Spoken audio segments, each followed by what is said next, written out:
회복을 위해 세우신 지도자라는 제목으로 하나님 말씀을 함께 묵상하도록 하겠습니다. 우리가 따라가고 있는 큐티 묵상 집에는 오늘 본문 제목을 회복을 위해 세우신 지도자들이라고 했는데요. 저는 회복을 위해 세우신 지도자라고 제목을 정했습니다. 즉 복수가 아니라 이제 단수로 정했는데, 이 제목이 오늘 저의 설교 요지를 잘 보여주고 있다고 생각을 합니다. 오늘 본문인 스가랴 6장 1절에서부터 15절은 스가랴가 본 두 가지의 환상을 우리에게 이야기해 주고 있습니다. 1절에서부터 8절은 스가랴가 본 8번째 환상인데요. 이 환상은 첫 번째 환상과 연결되어 있습니다. 그리고 이제 9절에서부터 15절까지의 환상은 이 8가지 환상에 들어가지 않고 이 8가지 환상을 보충해주는, 이제 추가해주는 이제 추가 환상이라고 할 수 있는데, 특별히 넷째 환상과 5번째 환상에 대한 내용을 이제 추가로 더 설명해주는 환상이라고 할 수 있습니다. 특별히 이 시간, 이 자리를 빌어서 지난 설교에서 제가 자꾸 넷째 환상과 5째 환상을 제가 셋째 환상과 넷째 환상으로 자꾸 잘못 이렇게 이야기를 했는데요. 그건 단순히 말의 실수고요. 넷째 환상과 5째 환상이 서로 연결이 되어 있습니다. 혹이라도 우리 착각하지 않으셨으면 좋겠고요. 그리고 이 넷째 환상과 5째 환상에 대한 좀 더 추가적인 환상이 오늘 우리가 살펴보고 있는 9절에서부터 15절의 이제 환상이라고 할 수 있습니다. 특별히 이제 5번째 환상에 보면 두 감람나무가 등장을 하는데, 이 두 감람나무에 대해서 이제 하나님이 기름 부으심을 통해서 세운 두 지도자다라고 말씀하고 있는 것을 봤습니다. 즉 당시 시대적인 배경으로 보면 감람나무 하나는 대제사장 여호수아를 가리킨다라고 볼 수 있고요. 그리고 또 한 그루의 이제 감람나무는 이제 총독인 스룹바벨을 가리킨다라고 해석을 할 수 있죠. 그래서 오늘 우리가 묵상하고 있는 큐티집에서도 이제 여호수아와, 그리고 또 오늘 본문에 등장하는 이제 이같이 말씀하시되 보라 싹이라 이름하는 사람이라고 할 때 이 싹을 이제 스룹바벨로 해석을 합니다. 그래서 이제 하나님이 세우신 두 지도자다라고 말씀하고 있는데, 오늘 본문 11절을 한번 보시기 바랍니다. 11절에 보니까 은과 금을 받아 면류관을 만들어 여호사닥의 아들 대제사장 여호수아의 머리에 씌우고라고 되어 있죠. 이 은과 금은 특별히 이제 면류관은 무엇을 의미합니까? 면류관은 왕을 의미합니다. 즉 대제사장인 여호수아에게 왕을 상징하는 면류관을 씌우고 있습니다. 이것은 뭘 상징할까요? 여호수아를, 대제사장 여호수아를 왕 같은 제사장으로 세우고 있는 것을 우리가 보게 되죠. 사무엘상 21장을 보면 다윗이 사울 왕을 피해 가지고 도망을 갑니다. 도망을 가면서 노베에 있는 송소를 들르게 되죠. 골리앗의 칼을 얻기 위해서 이제 노베에 있는 송소를 들리게 됩니다. 이 다윗이 갑자기 방문을 하니까 제사장 아히멜렉이 떨며 다윗을 영접합니다. 다윗이 이제 이 제사장 아히멜렉을 진정시키고 혹시 먹을 것이 없냐라고 묻습니다. 마침 그때가 안식일이었기 때문에 성막에 진설했던 진설병, 이제 새 것으로 진설하고 그 물론에 나온 이제 이 진설병이 마침 있었습니다. 그러니까 새 것으로 교체하고 이렇게 다시 갖고 나온 그 진설병은 이제 버리는 것이 아니라 제사장들이 그것을 나눠서 먹습니다. 그런데 이 아히멜렉이 이 진설병, 즉 제사장이 먹는 이 떡을 다윗에게 줍니다. 사실 이것은 어떤 의미에서 보면 율법을 어기는 거죠. 진설병은 제사장만 먹도록 하나님께서 말씀하셨기 때문입니다. 그런데 이것을 이제 아히멜렉이 다윗에게 주죠. 그리고 또한 성경은 이 다윗이 제사장이 먹는 이 진설병을 이제 부정적으로 말하지 않습니다. 즉 다윗이 진설병을 먹은 것에 대해서 부정적으로 이야기를 하지를 않습니다. 또 더 나아가서 예수님도 이 사건을 인용하시면서 이 다윗이 진설병을 먹은 것에 대해서 부정적으로 죄라고 이야기를 하지 아니하세요. 도리어 제자들이 이 안식일 날 이제 무언가를 먹은 것, 곡식을 이렇게 비벼서 먹은 것을 정당화하는 본문으로 예수님께서도 사용하십니다. 이 본문이 의미하는 바가 뭘까요? 이는 다윗을 왕으로 기름 부음과 동시에 또한 하나님께서 제사장으로 인정하시는 사건입니다. 이 사건과 모형을 이루는 것이 바로 사무엘이 이제 이새의 집에 방문을 해서 다윗을 왕으로 기름 부어 세우는 사건과 서로 모형을 이루고 있기 때문입니다. 그리고 다윗이 언약궤를 예루살렘으로 이제 옮길 때 다윗이 세마포 에봇을 입고 춤을 춥니다. 이 에봇이라는 게 뭡니까? 이 에봇은 대제사장이 입는 것이에요. 그런데 이 대제사장이 입는 에봇을 다윗이 입고 춤을 춥니다.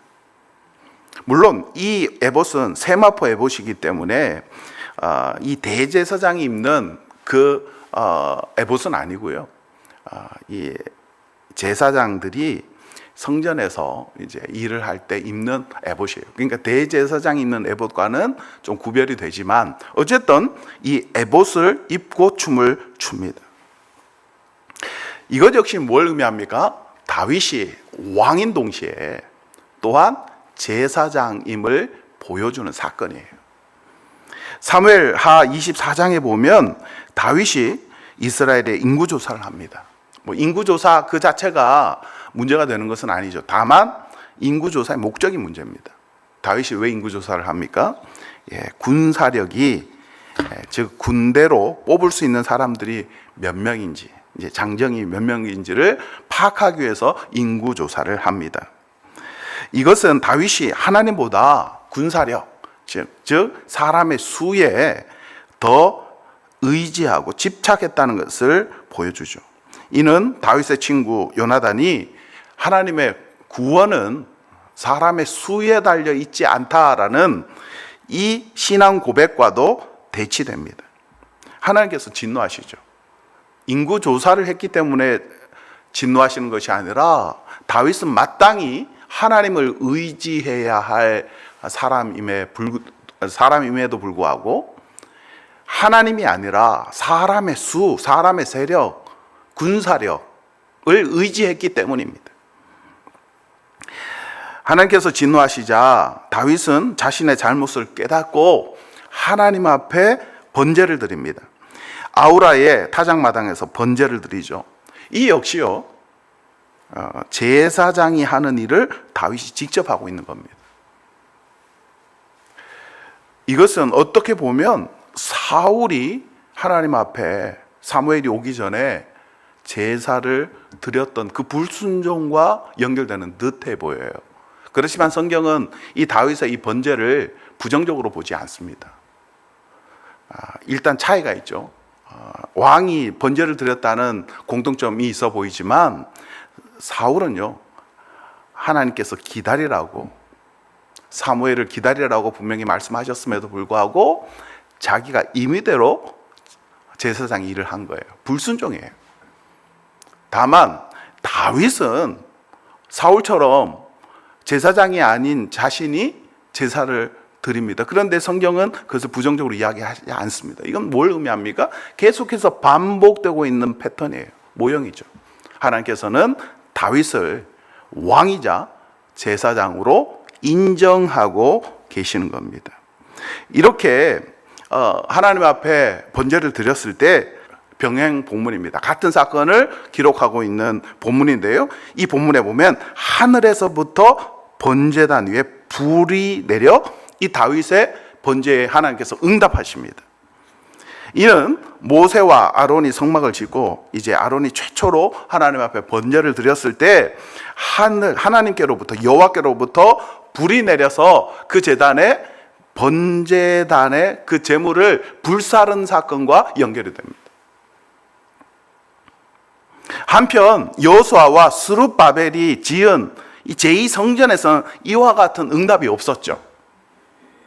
이는 무엇을 의미합니까? 하나님께서 다윗을 왕 같은 제사장, 왕인 제사장으로 인정하신 사건이에요. 시편 110편은 이를 배경으로 한 다윗의 노래입니다. 시편 110편 4절에 보면 다윗이 이렇게 노래합니다. 여호와는 맹세하고 변하지 아니하시리라 이르시기를 너는 멜기세덱의 서열을 따라 영원한 제사장이라 하셨도다. 멜기세덱이 어떤 제사장입니까? 멜기세덱은 살렘의 왕이에요. 동시에 그는 하나님의 제사장입니다. 지금 하나님께서 지금 다윗의 이 번제를 받으시면서 지금 다윗에게 뭐라고 이야기를 하십니까? 너는 멜기세덱의 서열을 따라 영원한 제사장이라. 하나님께서 다윗을 멜기세덱, 그러니까 아론의 반차를 따르는 제사장이 아니라 멜기세덱의 그 반차를 따르는 왕이자 제사장으로서의 그 다윗을 인정하시는 거예요. 이 시편 110편 6절과 7절을 보면 이렇게 다윗이 노래합니다. 문 나라를 심판하여 시체로 가득하게 하시고 여러 나라의 머리를 쳐서 깨뜨리시며 길가의 시냇물을 마심으로 그의 머리를 드시리로다. 길가의 시냇물을 마심으로 그의 머리를 드신다. 이것은 하나님을 묘사하는 표현이죠. 하나님께서는 뭇 나라를 심판하시는 분이신데 길가의 시냇물을 마심으로 그의 머리를 드신다. 이게 뭘 의미할까요? 길가의 시냇물을 마신다. 이게 뭐가 떠올려집니까? 기드온의 300용사가 떠오르지 않습니까? 다윗은 인구조사를 해서 군사의 수를 의지했던 자신의 잘못을 깨달았던 거예요. 무엇을 통해서요? 기드온 300용사 이야기를 통해서 깨달은 겁니다. 하나님은 300명의 그 용사, 즉 시냇가에서 그 물을 마심으로 하나님이 선택하셨던 그 300용사 이야기를 통해서 하나님의 구원은, 하나님의 이 전쟁은, 승리는 사람의 수에 달려있지 않고 하나님께 달려있다는 사실을 그가 깨달은 거예요. 그리고 이러한 다윗의 깨달음, 즉 다윗의 이 회개를 하나님께서 그 번제를 통해서 받으신 거죠. 그리고 하나님은 다윗을 또 한 번 인정해 주신 겁니다. 너는 멜기세덱의 서열을 따라 영원한 제사장이라. 그렇지만 우리가 아는 것처럼 다윗도 예표이죠. 다윗도 예표일 뿐입니다. 멜기세덱도 예표고요. 그리고 다윗도 예표입니다.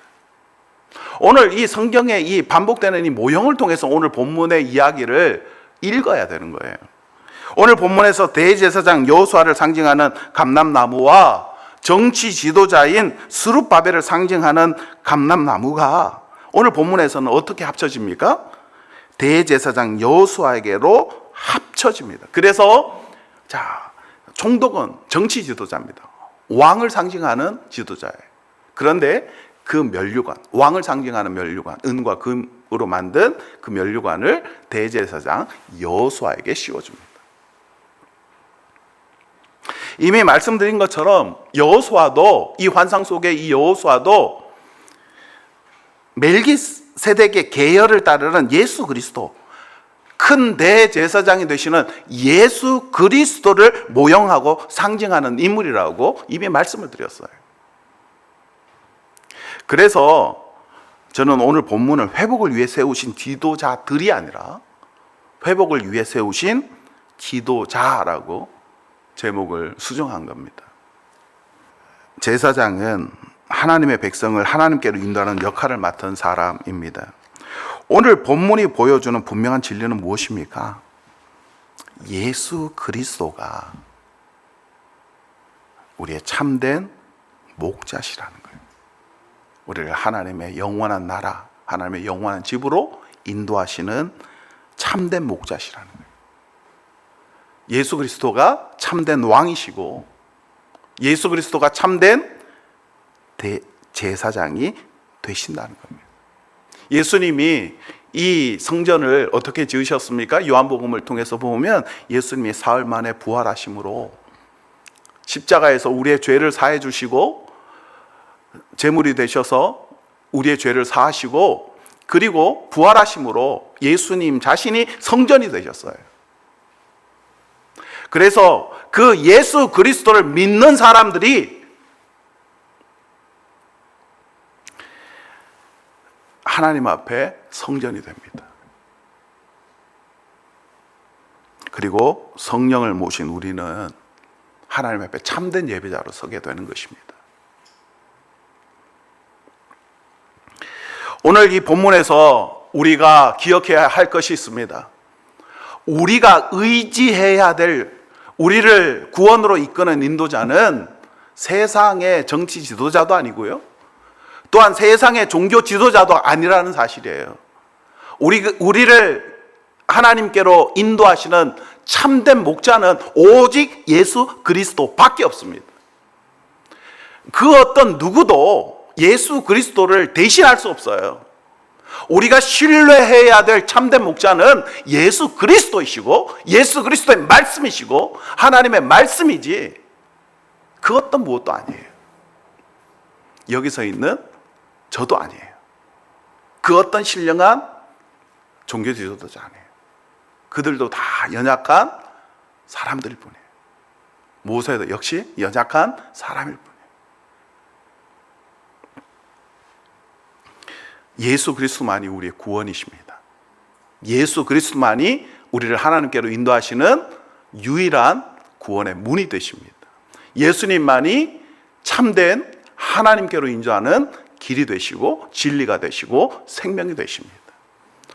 우리의 신앙의 유일한 인도자는 예수 그리스도시라는 사실을 잊어버리지 마시기 바랍니다.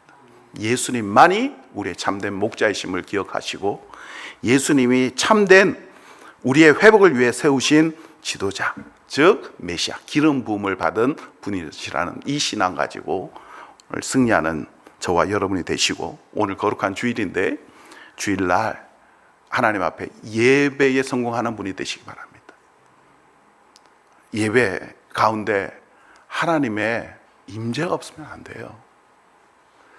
제2성전에 그 하나님의 응답이 없는 그런 예배를 드리면 안 됩니다. 우리의 예배 모습들을 잘 되돌아봐야 됩니다. 예배에 참여한 것이 예배의 성공이 아니에요. 하나님의 임재를 경험하는 것. 예배는 하나님께 나아가는 행위입니다.